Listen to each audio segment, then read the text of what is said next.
Hi everyone, welcome to People Like Us, which is the first podcast in a series that we're doing, which is on the back of a biographical and pictorial exhibition that we're putting together to speak to people who are migrants to South Essex, to get a bit of a better understanding of the reasons why they came to settle here, about their life story and their heritage and culture, which we then intend to share with schools throughout the autumn of 2021. We're starting off today with Alex, who is a community activist that I've had the pleasure of working with for the last few years. She is a thunderbolt power of emotion and passion and is so committed to making a difference to her local communities. And despite her story being at times quite tragic and harrowing of how she came to be in Southend and her background, how she's made a difference to young people and how she has kind of pulled all that energy together to be so spirited and passionate about the work she does and the difference she now makes to young people's lives. And for example, the work that she does with Get the Kids Out by kind of getting families together to go out on the trips, and that it's just a real testament to her, and it's a great starting point for this project to get to see the story and to hear about her and the difference that she makes to the community. So welcome to the podcast and look forward to seeing you again on the next one. Hello. Hello. Do you want to tell everyone what your name is and where you come from? Yeah, my name's Alexandra Waite and I live in Southend. Okay. And I don't think we've ever had this conversation before, have we? No. So you're the first interview for the People Like Us project, Okay. which is basically looking back into people's past and reflecting on their childhood and their family's history. So congratulations on being the first interviewee. Perhaps we could just start off by you telling us a little bit about your childhood, where you were born, Okay. what your earliest memories. Right. So I was born in St Thomas's Hospital in Westminster, and I lived in Kennington, and I grew up in Kennington till I think I was about 6. We moved away from there because the lifestyle that my mum was living and stuff like that. So we moved away. What was your earliest memories? Earliest memories were playing on Lambeth Walk. So my aunt lived on Lambeth Walk and we used to play outside all the time. And do you remember the bill? So you know they had the walk was like the same floor that the bill walked on at the beginning. So I always remember that. So when we used to watch it, it was like, that's Lambeth Walk. So this would have been the 80s, yeah? Yeah, 85 I was born. Right. So yeah, that's my earliest memory. Do you remember school? I do actually. I remember the school that I went to and what it looked like and a few friends that I had there. I went to Millbank, which was in Pimlico. That was my first primary school. We moved about a bit. So from there we moved to Lewisham. We lived in a refuge there. And we moved to Adamsdale Primary School from there. Do you remember do you know why you moved around a lot? We moved to a women's refuge with my mum. Obviously, we had to go to a women's refuge for violence. Then we moved to another refuge in Forest Hill, but stayed at Adamsdale Primary School. And then from there, we moved to Grove Park. And then I still stayed at Adamsdale, but then I went to Northbrook Primary School in Lewisham. A lot of schools. Yeah. And then we moved to Abbeywood. Was this all before the age of 6? No. Okay. No, this is after. This is going up to secondary school now. Okay. I don't really remember much. I remember moving to the refuge. I remember one of them because it had a big playroom for children. But anything like in between that, I don't really remember like memories and such. Maybe a birthday, but things that actually specifically happened up until I was 10. I don't really remember from moving. I just remember the places we moved to. How would you describe your childhood?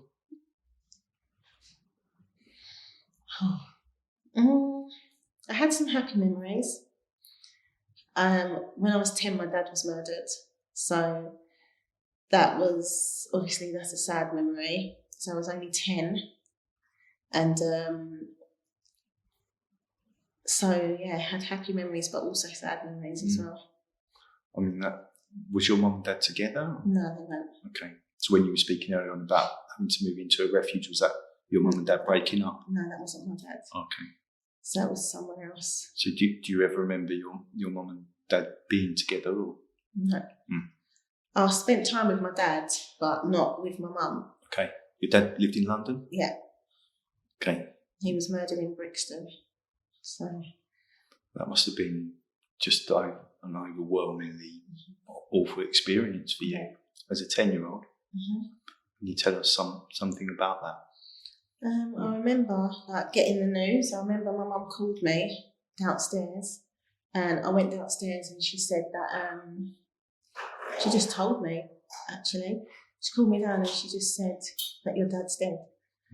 And I just remember at the time, I don't think I really took it in, because I was 10 and I just thought, oh, because the week before that, he'd come round with like some of my other brothers and sisters. He planned to go to America to see my grandma. And he came round with them, and he just bought a new house in Brockley, and he took me there and he said, this is your own bedroom. So out of everyone, I had my own room. So I was like, yes. You know, you're 10 and you get excited, because I never had my own room before. I had to share with my sister. So when he said that, I was like, I'm going to have my own room when I go and stay with my dad. And so mum called me down and was just like, he's dead. And I just remember just thinking, no, it can't be true. But it didn't hit me properly, even after the funeral, for a long time. Did you, in terms of, knowing and understanding what exactly had happened, did you know much about it? Do you know, or did you find out subsequently what happened to him? My mum told me that someone had killed him, but I actually watched it on Crime Monthly. So you had Crime Watch, but there was also something Crime Monthly back then as well, and it came on Crime Monthly. So they reconstructed the whole event from what the police knew. They done like a reconstruction of it. Would you say you'd been close to your dad before that, or did you see him? How often did you see him? To be honest with you, I had a relationship with him that was growing, but not because of him. He always wanted to take me out. He always wanted to be with me, always. He used to come and try and take me out, and a lot of the time I didn't want to go because I'd seen things that was happening like around my mum, and I didn't want to leave her, because I used to think that if I was there, it could stop things from happening. So I didn't want to go with my dad just because I didn't want to leave my mum. So when I was little, I'd say I want to stay somewhere, and then it's like I'd be happy there, and then a certain time of night would come and I'd think, oh, I need to go home. And I'd call my mum to come pick me up, so I wouldn't stay anywhere. So if I said I want to stay, people were like, are you sure you want to stay? Because you're not going to find your mum at midnight and say, come and get you. It wasn't because I didn't want to go. I just didn't want to leave my mum. What was that? What was the reason? What was your fears when you said about lifestyle and that? Was that because of things that were happening with your mum? Yeah, like violent arguments and stuff like that. I just thought if I was there, I could protect her. So like stand in front of my mum if they were arguing on something, and just, I couldn't do nothing because I'm a child, but that's how I felt. I felt like I could be there and it would make a difference. Who was it that she was arguing with? Her partner, sorry, interrupting. Yeah, that's fine. No. Yeah, it was her current partner at the time. Yeah. So the experiences that you're describing obviously pointing to something, quite harrowing upbringing for you, Alex. So you remember obviously these stand out really bad instances, but is there anything else that you remember about childhood, happier memories? I don't know. I feel like after that, so my sister's dad, who my mum was kind of always on and off with, it wasn't him in these violent relationships. They had arguments, but it wasn't ever physical. He was always in and out, so we've got a different dad. So he was doing music, so he was travelling to Germany and all this stuff, so he wasn't really there. But when he did come around, I kind of felt at some points like I wasn't part of that family when he'd come back. And it's silly because he's always loved me and he's always been there for me. But I just feel like maybe when my dad was dead and they would be together, it was kind of like, well, you're not my dad. You guys are a family. You got your mum, your dad, and my sister. So my mum was really strict as well. So we wasn't allowed the same freedom as my friends. And when I got to like my teenage years, my mum used to go to church, right? And like 3 days a week. And as soon as she went out of the house, I was calling parties. I'm like, you're gonna find people like, come round, I've got freedom. Quickly, come round, let's have a party. And I'd time it and be like, right, church is finished, everyone come out, got to clean up. Just kind of having like 2 separate lives. One at home with my mum and then a completely different one when I was out. I was going to say it's weird, but that's just how it was. I was 2 different people. Yeah. And did you subsequently find out what happened with your dad? Yeah.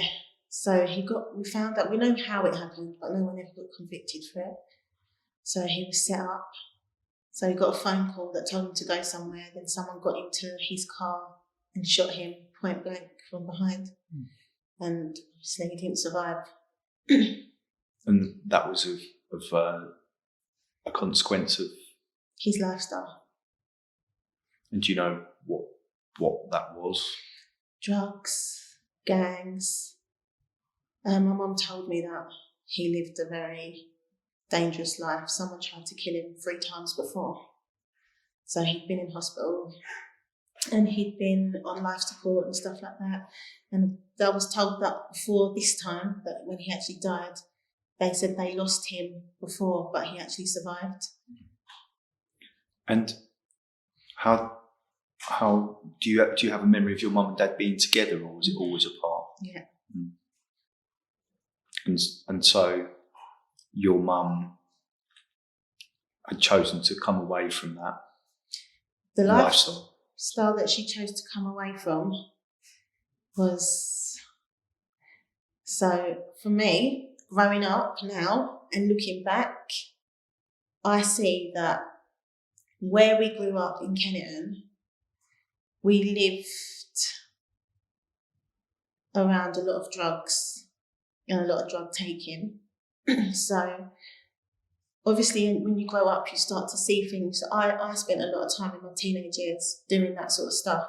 So now when I look back, I'm like, this is exactly what everyone else was doing when I was younger, but we were kids and we were just left to do our own stuff downstairs. We'd just sit there, but the door was always open and people would just go in and out. But when we were younger, we didn't realise what was actually going on in the house. My mum did say to me that she moved away when one of her friends died from a coke overdose. So she got herself out and away from that lifestyle. Okay, so up until that point, and how old were you? That was when I was 6, that's when we moved. Right, okay.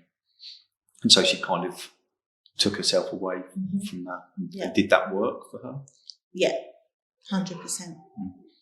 So, and how did her life change? She was, from what I remember, growing up with my mum, like away from there. I don't remember if she worked or anything before that, but she was always working. So she got a job in schools doing like the cafeteria stuff. She worked in Allieds. She's always just worked. So she worked, we moved away. We always had a really nice home. She's always been a worker. So she moved away, got jobs and just sorted her life out. And do you have memories of what it was like living in London at that time during the 80s? Do you, obviously in the wider social context of what was going on in London at that time, particularly in South London, do you remember that, or were you too young really to remember? I remember just being able to play outside, and I remember when we lived in Kenneton, actually, we used to play downstairs with our friends, and my mum could just come out and look over the balcony over to see if we was all right, whereas you can't do that now. But yeah, there was that freedom of being able to just play out with your friends. And it was just, there was still crime. Obviously, my dad was murdered, but things were a lot more safer.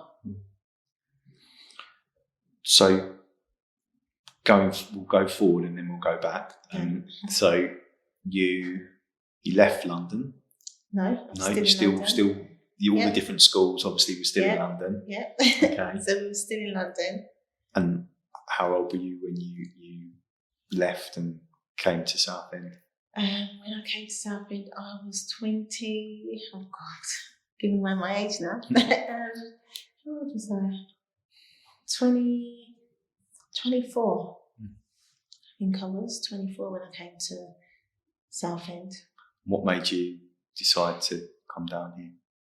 I came to Southend, so the main thing was we had that Mark Duggan, I think his name was, he was murdered in London, and there was a lot of riots, and it just was crazy. I was staying in Brixton at the time, and I remember going out and they'd set places on fire, smashed shop windows. There was just a massive increase in young boys killing each other. And I'd had Nathaniel, and I just thought this isn't the lifestyle that I want for him. And Dom had been in prison and was coming out. Was your partner? Yeah, and it wasn't sensible for him to go to London. So he had two friends that their parents owned a church in Southend and spoke about moving. And we came up and visited Southend, and we knew them, so we thought it was a nice place. We'd just move up here. Mm. And in terms of that crime and the incident that you spoke about, how was that affecting you personally in terms of living day to day? Were you aware of stuff going on still? Were you still living on estates, for example? Or? Do you mean Yeah, you've mentioned the riots and was that something that was in for you, was around all the time, or how did you experience that? Well, to be honest with you, the riots only made me want to move more because of my son. Just wanted to give him an opportunity to not become another statistic. And I lived in Peckham for a long time, and I actually moved away from home. So when I was 16, sorry, I'm going back a little bit. No, that's fine. I actually decided to run away. Okay. So I ran away, and what prompted that? Just wanting to just have freedom, I think, mainly more than anything. So I ran away, and I ran to my sister on my dad's side in Peckham. So when I moved there, I got introduced to, I knew about drugs and stuff. Obviously, I was younger and I smoked weed from when I was before that age. But when I moved to my sister's house, I got introduced to it on a whole bigger level. So her mum was very open and could do whatever they wanted to. So they had like all these guys that hung around on the local estates at Peckham Estates and stuff. They used to all come to my sister's house. And her mum was kind of just like, oh, as long as you buy me milk and get me my fags, I don't really care. You put the electric on, just, you can come. And one of her nephews was part of the Peckham boys. So I got introduced to just going in the house and seeing drugs and weapons on the table. And obviously I was smoking weed and ended up getting involved in helping sell drugs and stuff. And then I got held at gunpoint. So that wasn't anything to do with that situation. It was just at a friend's house. One night, these guys found out her partner was selling drugs and they wanted to rob him. So 6 guys walked in, like, with their faces covered, all holding guns, and they put a gun to my head, a gun to my friend's head. They beat her boyfriend up, stole all the drugs, and just absolutely battered him. You mentioned like the Peckham boys. Can you explain what that is? It's a gang in Peckham. Dealing drugs. They do drugs. So back then they sold drugs, mainly weed, but it was more just like a little gang of friends that hung around, like you'd hang around in the park, and it was more innocent then than it is now. So it was more like, oh, we'll call ourselves the PYGs, Peckham Youngers or whatever. But when you get involved in that sort of stuff, and a lot of it's to do with needing money, it's an easy option to sell drugs. It's just the things that come with that. Sometimes it wasn't expected a lot of the time. And where was your mum during all this period? She was at Abbeywood. Okay. and your relationship with her because you'd run away from her? How did she accept that, or? She did come to my sister's house at one point, but I was at the age I didn't need to go home. So I didn't really have a relationship with her. I did go back home when I was like 18. After I got held at gunpoint, I went back to my mum's after that because that was awful. But it just didn't work out because it was now like I was 18. I was like, I smoke weed. I want to do what I want to do. You can't tell me anything now. And I got a job. I was working at Boots. And so it was all right at first. Mum was like, yeah, you can come back. So I went back. I was working. I was giving her money every month. But then we had a big argument, and I'm quite impulsive sometimes. So I literally packed every single thing that I owned. I had I couldn't even carry it all, but I carried it all. Literally up and down and sat at the bus stop for ages till my friend came. And that was it. I moved out. But after being held at gunpoint, I was able to get my own property through the council because I had to see a psychiatrist just for trauma. And I moved into a first floor flat in Woolwich. So. And how was that? It was nice to just have my own space. And finally, because I ran away when I was 16 and I was now 23. So even though I went home, it was always short periods of time. I could always go back to my mum's, but we just didn't get along. It was just like, my mum's I know everyone's mum tells them what to do, but for us, we've always felt like my mum was very, what I say goes, that's it. And it's hard for her. She didn't have a relationship with her mum. So she struggled. She ended up in care. So growing up, we've had to learn that it's not mum's fault that she's the type of way that she is. But yeah. So you decided to move away. You came to Southend. And how did some of your experiences start to shape the Alex that we know today then? So actually, when I had Nathaniel in Woolwich and I had my own property, I've always been passionate about working with young people. So my mum even said when I was younger, when we lived on the estates, I always used to do these park days and I'd take kids to the park. So everyone would be like, can I come? And I would go, I'll take them. Is that all right? And I ended up with like 10 kids taking them to the park. So I've always been that way. When I had Nathaniel, I started a drama group at the YMCA in London. So it was free of charge. And me and my friend used to teach. We had 50 kids come in and we did a play. I wrote a play called Behind Closed Doors. And it was just something for me to do because I'd always worked and I had Nathaniel and I wanted to do something to do with drama and kids. So I spoke to the YMCA. They said, you can have the space for free. And we got the kids to come along. We did this play that I wrote. It became so big in Greenwich. We went into all the schools and we performed it. It was about peer pressure, issues young people face on a daily basis. So teenage pregnancy, drugs, abuse, everything like that. And we did it in loads of schools across Greenwich Borough. And we had the young people from the schools, they got to take like the first and second period out of the day, certain days of the week, to come and perform it. So they become little celebrities in the area. And that was called Positive Hype. And what it was, there was so much negative stuff going around about young people, their gangs and all this stuff. We wanted to create a positive hype around young people. And then we got invited to Tottenham Court Road to perform for the Chief of Police. So we took a whole group there and they did a massive performance at this big police conference. And that was amazing. And then I moved to Southend and I tried to do something like that in Southend. I first moved here and the first thing I did was look for the Youth Council because I was in one in London, GYPC, Greenwich Young People's Council. And I feel like even though I left and I went my own way and I went through all that stuff, that was always in me. And that's kind of like what I've created now with the Youth Hub. What is, tell us a bit about Get the Kids Out. So Get the Kids Out. And then the Youth Hub. Yeah, Get the Kids Out I did because I was pregnant with Cheyenne, my second eldest, and I had Nathaniel and it was his first 6 weeks holiday at school. And I just remember thinking, 6 weeks, I don't drive. I don't have the money to get the train and do all these things. And just remembered like being young and always being on the estate in the summer holidays. We didn't really do anything. And all my friends would go caravans and go these places and we didn't do anything. My mum couldn't really afford it either. And I just thought, I don't want that for my kids. I want them to enjoy their childhoods.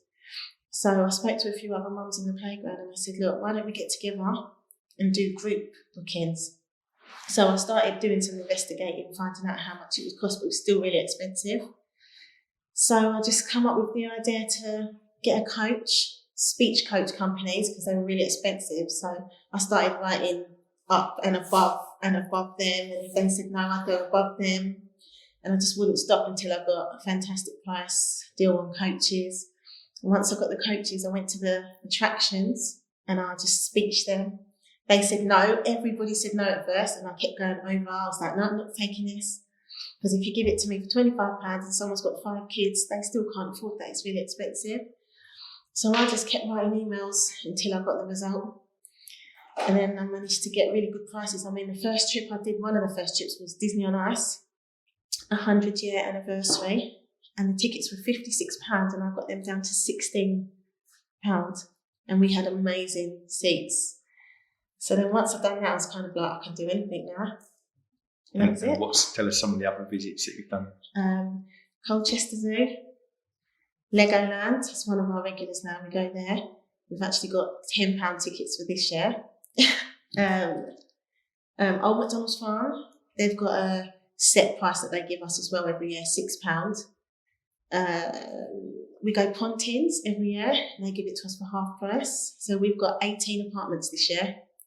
It's one of our biggest ones for Pontins, and that's a week. We've been to Butlins. We've been to Peppa Pig World.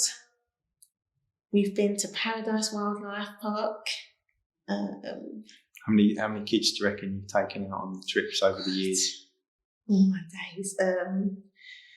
Over the years, so it's our 7th year anniversary this year. And I'd say we've taken about, let's do a bit of maths, which is not my strong point. Yeah. So I'd say we've done about, probably about 1,000. Yeah, it's amazing, isn't it? It's an amazing piece of work. Yeah, and that's not including the holiday clubs. So how do you think your past, has that driven you, or do you think you've just always been community minded? What do you think?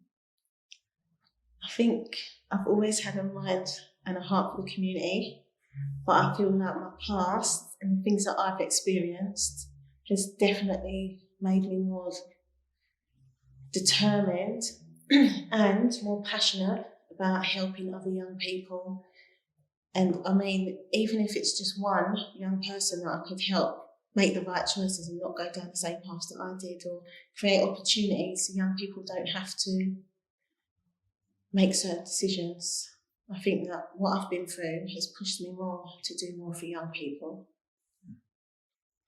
Yeah, we see the positive results of it all the time. You should be proud of that. I hope you realise that. We always argue about this, but you never acknowledge the good things that you've done and always on to the next project. It's good sometimes to reflect and take stock of the amazing things you've done already. So I want to go back a little bit to your mum and dad's background and what you know about them and their life. Where they were born to start. My mum was born in Guyana in South America, and in a place called Georgetown. So I know that. And she grew up with her grandma over there. My grandma came over here with the Windrush generation. And then my mum and my uncles joined her in 1975. They came over here. What was your grandmother's name? Do you know? Yeah, her name is... Oh gosh, I can't remember your name. Grandma. Yeah, it'll come back. It doesn't matter if you it can't will come back, yeah. We can look it up on the answer. So, yeah, you can let us know. Yeah, I'll definitely remember it. Okay, yeah. So, yeah, she came on the Windrush with your granddad? No. Okay. She came, I don't know who she came over with, but I know she came to Britain with the Windrush generation. Okay. And arrived in, do you know where? Where she arrived, where she stayed? I know she stayed in London. Right. She stayed in London, but I don't know where. And was your mum born at this time? Yeah. Okay. So my mum was born, but my grandma left them in South America with their grandma. Mm-hmm. And then they came to join her, their mum, in 1975. Okay. Did your mum ever spoken to you about how she found things growing up? Yeah. So not when we were younger. We knew that she didn't have a relationship with her mum, a good one. But as she's got older and we've got older, she's told us more stuff about like, what her relationship was like with her mum. Her mum's name was Jamie. There we go. Tell me about Windrush. So, do you want to know about the whole Windrush scandal, the Windrush scheme? Yeah, and how it affected you. So in the context of your family. So I was told that I couldn't get a British passport because they needed to see proof that my mum had indefinite leave to remain at the time of my birth. So we did a lot of moving around, as I said before, and my mum lost her Guyanese passport, which had a stamp in it. But that shouldn't have mattered because there should have been paperwork that proved that she had that certificate. And this is when the problem started because she didn't have that. And we've now found out that there was a whole scandal where the paperwork was hidden, which is the whole reason for the Windrush scandal. So her paperwork could not be found. So my mum had to get naturalised, again, which costs like over £1,000, just to get a British passport, even though she was already entitled to one. I applied for so many passports. So when I was 16, my friends wanted me to go, before I was 16, my friend wanted me to go to Barcelona. They were going to pay for it, book the tickets, and I couldn't get a passport. But even before that, once my dad died, I had the opportunity to go to America, couldn't get a passport. All throughout my life, I've written to James Doddridge, he's written to the Home Office on my behalf, got solicitors involved trying to figure out what was going on, and we always got the same result, that I wasn't British and I had to register for British citizenship. My sister registered for British citizenship, which cost just under £1,000, but I always refused. I was like, look, one, I couldn't afford it anyway, and I just didn't think that it was right. I knew my mum had her indefinite leave to remain. So I just feel like, to be honest with you, I feel like if I had a passport, I could have gone to America. I could have spent time with my dad's family at that period of time when I was a lost soul just out there. That period of time when I ran away to actually getting settled, I feel like there would have been opportunities there. Maybe my life could have been a bit different if I was able to go and visit family. Because not having my dad around left a void in me. I didn't know nothing about him really, or his family, and it would have been nice to be able to have that opportunity to get to know them, and even more about myself through them. So you feel like you kind of robbed of that opportunity then. How did it make you feel when was you became aware of this thing? Of the Windrush? Only in, I think, 2018 or 19 it was, that it all came out that that it had been a scandal, that actually something to do with the Home Office or the Home Secretary hiding the paperwork of all these Caribbean people that came over on the Windrush. Before that, I didn't know anything about the Windrush itself. I just knew that my mum's paperwork had gone missing. So, have you ever been able to go to the Caribbean? Never been able to go anywhere. I went to Holland, when I was 10 on my mum's passport, which was her Guyanese passport. So back then, children could travel on their parents' passports. Okay, yeah. And that was to Holland to visit my grandma once. And I was 10 at the time. And after that, I've never been able to travel because it changed. You had to have your own passport. Do you struggle to identify with your heritage then? Or do you, how does that work for you? No, I consider myself to be British. I've now got a letter from the Home Office apologising, saying that I was British from birth and that I had the right of a British citizenship from birth. And that's how I've always considered myself. I was born here, lived here my whole life. I've never been anywhere else.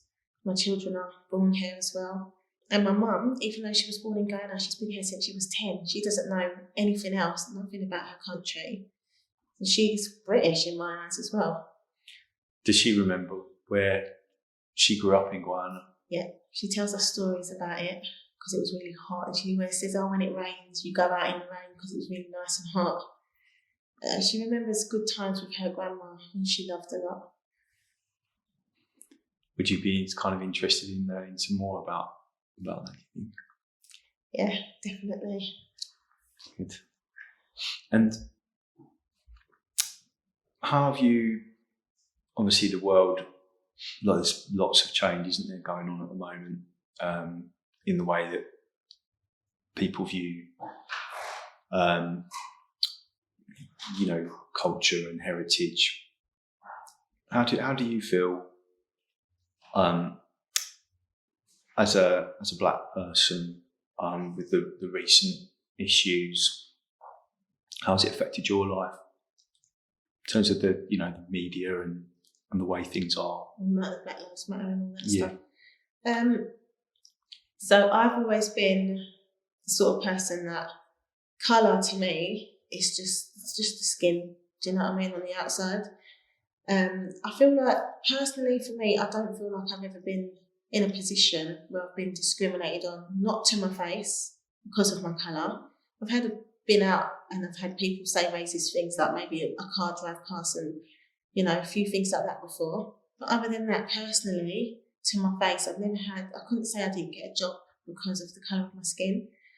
And one of the things that I always say and I teach my kids is that I feel like laziness is a massive factor in a lot of things. And I'm the one thing I hate the most is when I hear young black people turn around and say that it's because they're black or they haven't achieved something in life. Because my cousins are young black boys and they're both done very well. My brother's just graduated from university.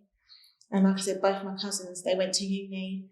They are now teaching, both of them, in the same school they grew up with. One's a deputy head and one's the head of a department. So it just proves if you want to achieve something, you can. I do feel like there is definitely racism out there and there's prejudice out there.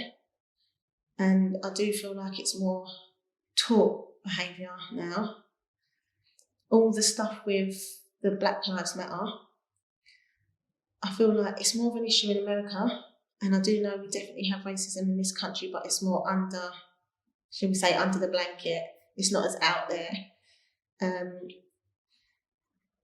In terms of the Black Lives Matter stuff, I just feel like it's a brilliant movement to create awareness for what's going on out there, that there is racism still, but I feel like it creates more of a problem sometimes. And I feel like if the person that created that initially went out and said, look, all this killing has to stop, it isn't right, every life matters, so you shouldn't kill someone because of the colour of their skin, because every life matters, not just saying Black Lives Matter. Because yeah, I understand that they're saying Black Lives Matter, but maybe Black Lives Matter too, because I feel like a lot of other people see it as like, well, not only Black Lives Matter, all lives matter. That's why I did the wristband saying Young Lives Matter.